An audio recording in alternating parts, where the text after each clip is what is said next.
I'm Gillian Rose. I'm a Professor of Cultural Geography at the Open University. I think the city is a massively sensory kind of environment.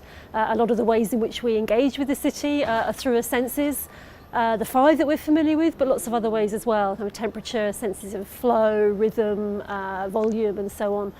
So I think if you're not thinking about the city as a sensory space, you're not really getting to what the urban environment is in its essence. And methods are really important for accessing those kind of sensory elements.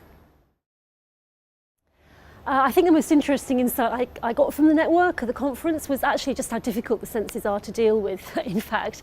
I mean, I guess I'm used to thinking about seeing, but really that's the visual sense, but that's really been through looking at representations, at images.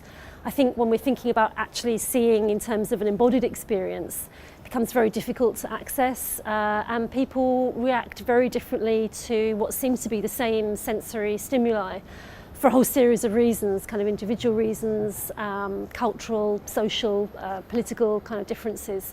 So understanding the senses becomes a really challenging kind of project. Well, I've got a long-standing interest in things visual, say imagery, representations and so on.